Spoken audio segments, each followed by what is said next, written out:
الحمدللہ والصلاة والسلام علی رسول اللہ وعلی آلہ وصحبہ ومن والہ۔ محترم بھائیوں اور بزرگوں، السلام علیکم ورحمۃ اللہ وبرکاتہ۔ آج سے انشاءاللہ ہم 28واں پارہ شروع کر رہے ہیں، جس کی سورہ المجادلہ جو پہلی سورہ ہے وہ پڑھیں گے۔ المجادلہ کا معنی ہوتا ہے بحث کرنے والی، جھگڑنے والی، اور چونکہ اس سورہ میں ایک خاتون کا ذکر ہے جو اپنے شوہر کی شکایت آ کر کے اللہ کے نبی صلی اللہ علیہ وسلم سے کر رہی تھی اور بحث کر رہی تھی، اس نسبت سے اس سورہ کا نام المجادلہ پڑ گیا۔ تو اللہ تعالیٰ فرماتا ہے اعوذ باللہ من الشیطان الرجیم، بسم اللہ الرحمن الرحیم، قد سمع اللہ قول التي تجادلك في زوجها وتشتكي إلى الله واللہ يسمع تحاوركما ان اللہ سمیع بصیر۔ اللہ نے اس عورت کی بات سن لی جو آپ سے اپنے شوہر کے بارے میں جھگڑ رہی تھی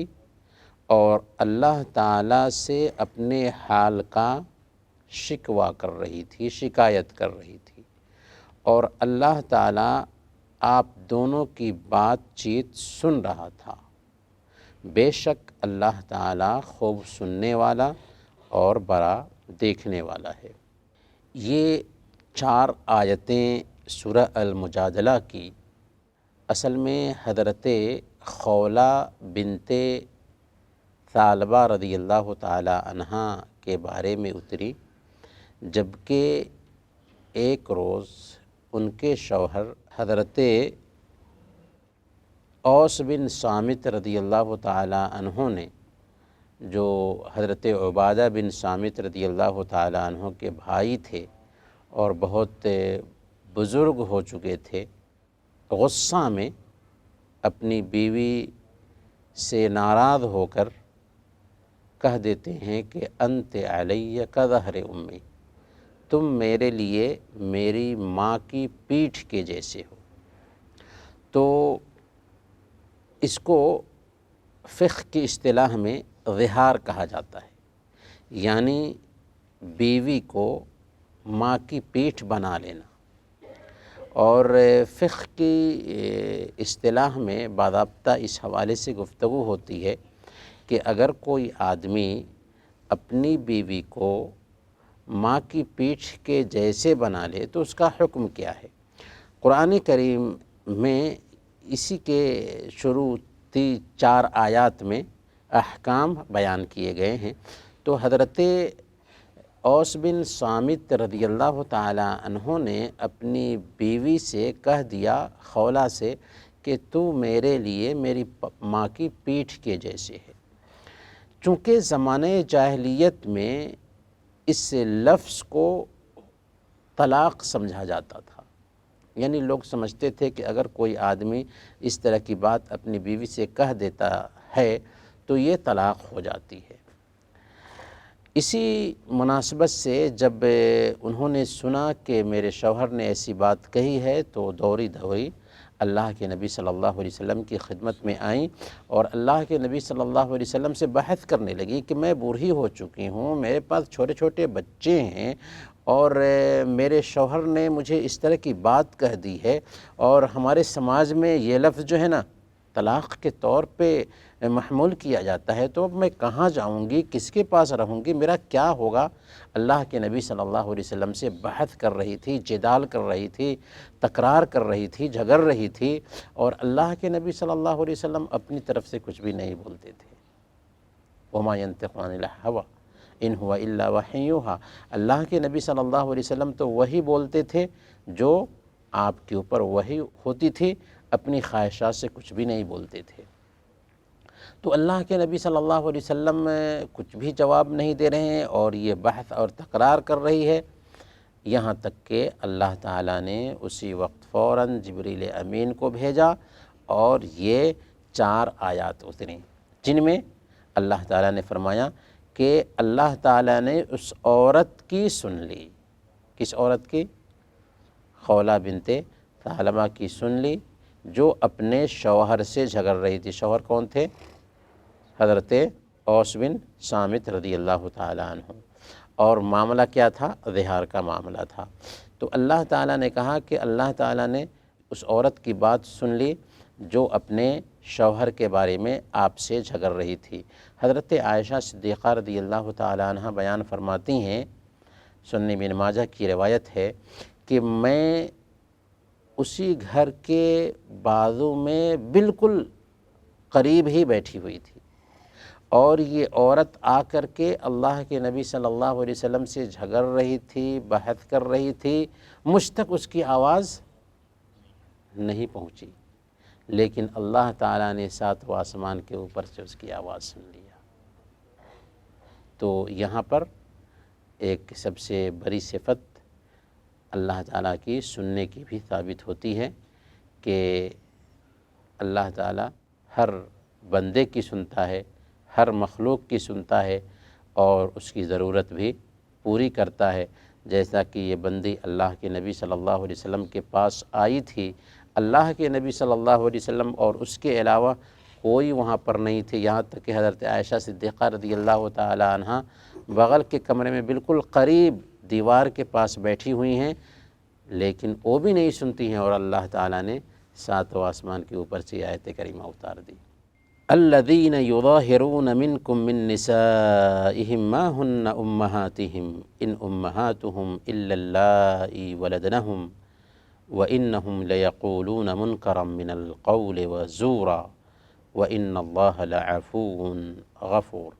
تم میں سے جو لوگ اپنی بیویوں سے ظہار کر لیتے ہیں، یعنی اپنی ماں سے تشبیہ دے دیتے ہیں، وہ بیویاں ان کی مائیں نہیں ہو جاتی، وہ بیویاں ان کی مائیں نہیں ہو جاتی، ان کی مائیں صرف وہی عورتیں ہیں جنہوں نے انہیں جنا ہے، جنہوں نے انہیں جنم دیا ہے۔ بے شک وہ لوگ سخت ناپسندیدہ بات اور جھوٹ بولتے ہیں، بے شک وہ لوگ سخت ناپسندیدہ بات اور جھوٹ بولتے ہیں، اور بے شک اللہ معاف کرنے والا اور مغفرت فرمانے والا ہے۔ تو ان آیات میں دراصل اللہ تعالیٰ نے ظہار کی شناعت بیان کی کہ اگر کوئی آدمی اپنی بیوی کو اس انداز میں کہہ دیتا ہے کہ تو میرے لیے میری ماں کی پیٹھ کے جیسے ہے، تو حکم کیا ہوگا؟ اللہ تعالیٰ فرماتا ہے کہ جو لوگ اپنی بیویوں کو اس طرح کی بات کہہ دیتے ہیں، اس طرح کی بات کہہ دینے سے حقیقت میں ان کی بیویاں ان کی مائیں نہیں ہو جائیں گی، ان کی مائیں تو وہی ہیں جنہوں نے ان کو جنم دیا ہے۔ ہاں، جو لوگ اس طرح کی باتیں کرتے ہیں وہ منکر غلط بات کرتے ہیں اور جھوٹ بولتے ہیں۔ جھوٹ اس لیے ہے کہ ایک انسان اپنی بیوی کو ماں کے جیسے مان رہا ہے تو یہ جھوٹ ہے، اور منکر اس لیے ہے کہ شریعت نے اس کے لیے کوئی جواز نہیں رکھا ہے، تو یہ غلط کرتے ہیں جو اس طرح کی بات اپنی زبان سے نکال دیتے ہیں۔ گویا کہ ظہار کرنا، اپنی بیوی کو اپنی ماں کے جیسے بنا لینا، یہاں تک کہ اگر کوئی آدمی یہ بھی کہے کہ اپنی بیوی سے کہ تو میرے لیے میری بہن کے جیسے ہے، تو میرے لیے میری خالہ کے جیسے ہے، تو بہن بھی حرام ہے اس کے لیے، خالہ بھی حرام ہے، ماں بھی حرام ہے، تو حکم دراصل ایک ہی ہوگا، یہ ظہار کہلائے گا، اور یہ منکر ہے، یہ غلط ہے، یہ جھوٹ ہے، اس طرح کی بات نہیں ہونی چاہیے۔ پر زمانے جاہلیت میں اس کو طلاق سمجھا جاتا تھا، اس لیے حضرت خولہ رضی اللہ تعالی عنہ اللہ کے نبی صلی اللہ علیہ وسلم کے پاس آئی اور شکایت کر رہی تھیں، تب اللہ تعالیٰ نے یہ آیات اتار دیں، جن میں جو آیت نمبر 3 ہے دراصل احکام بھی اللہ تعالیٰ نے بتا دیا کہ کرنا کیا ہے۔ اللہ فرماتا ہے والذین یظاہرون من نسائہم ثم یعودون لما قالوا فتحرير رقبة من قبل أن يتماسا ذلكم توعظون به واللہ بما تعملون خبیر۔ جو لوگ اپنی بیویوں سے ظہار کر لیں پھر اپنی کہی ہوئی بات سے رجوع کرنا چاہیں، یعنی ظہار کر لیا ہے لیکن اپنی بات سے رجوع کرنا چاہ رہے ہیں کہ میں اپنی بیوی کو لوٹانا چاہتا ہوں، تو اس کا کیا حکم ہوگا؟ اس سے پہلے کہ دونوں ایک دوسرے کو ہاتھ لگائیں، شوہر اپنی بیوی کے قریب جائے، اس کو ہاتھ لگائے، ایک غلام آزاد کرنا ہوگا۔ مسلمانوں، تمہیں اس کی نصیحت کی جاتی ہے اور اللہ تمہارے اعمال سے خوب باخبر ہے۔ گویا کہ اس آیت کریمہ میں اللہ تعالیٰ نے ظہار کرنے والے آدمی کا کفارہ بیان کیا کہ اگر کوئی آدمی اپنی بیوی سے کہے کہ تو میری ماں کے جیسے ہے تو اس کا حکم کیا ہوگا کہ وہ اپنی بیوی کے قریب جانے سے پہلے ایک غلام آزاد کرے گا۔ اور اللہ تعالیٰ جو کچھ بھی کرتا ہے ایک بندہ اس سے باخبر ہے۔ آگے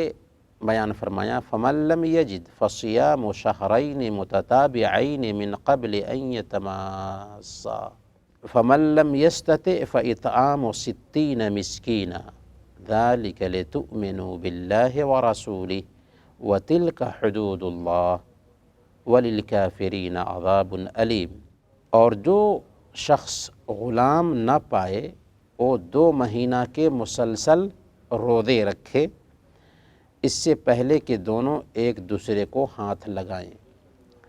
اور جو شخص اس کی طاقت نہ رکھتا ہو وہ 60 مسکینوں کو کھانا کھلائے۔ یہ حکم اس لیے ہے تاکہ تم اللہ اور اس کے رسول پر ایمان لاؤ، اور یہ اللہ کی حدیں ہیں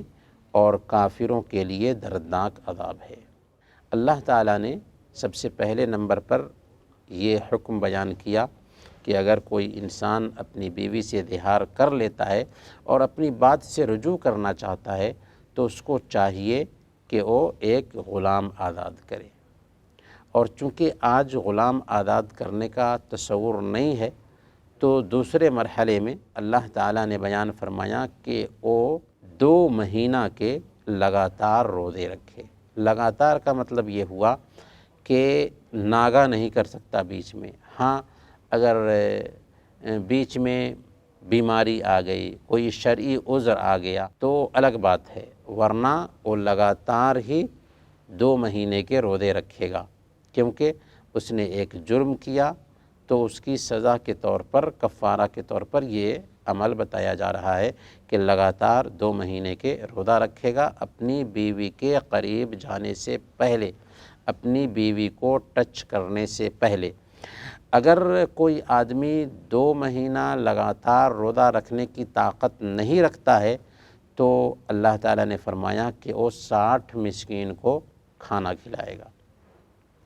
پھر اللہ تعالیٰ فرماتا ہے کہ یہ حکم اس لیے دیا جا رہا ہے تاکہ تم اللہ اور اس کے رسول پر ایمان لاؤ،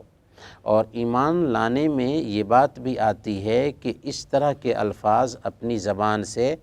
نہ نکالے جائیں جو منکر ہیں، جو جھوٹ ہیں، اور جس کی وجہ سے خواہ مخواہ اپنے آپ کو وہ تکلیف میں ڈالتا ہے، اور یہ اللہ کے حدود ہیں۔ گویا کہ اگر کوئی آدمی اس طرح کی بات کرتا ہے تو یہ اللہ کے حدود ہیں، ان حدود کا پاس و لحاظ رکھنا ضروری ہے اس کے لیے۔ اپنی بیوی کے پاس جانے سے پہلے یا تو ایک غلام آزاد کرے، اگر غلام آزاد کرنے کی طاقت نہیں رکھتا ہے جیسا کہ آج کے ڈیٹ میں ہے تو اس کو چاہیے کہ 2 مہینے کے روزے رکھے۔ اگر روزہ رکھنے کی بھی طاقت نہیں ہے تو اس کو چاہیے کہ 60 مسکین کو کھانا کھلائے۔ گویا کہ یہ ظہار کا حکم ہے۔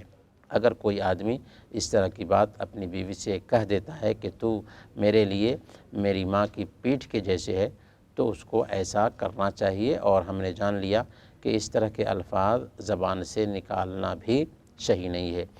انہی چند آیات کے ساتھ ہم آج کا درس ختم کرتے ہیں۔ وصلی اللہ علی نبینا محمد وعلی آلہ وصحبہ اجمعین۔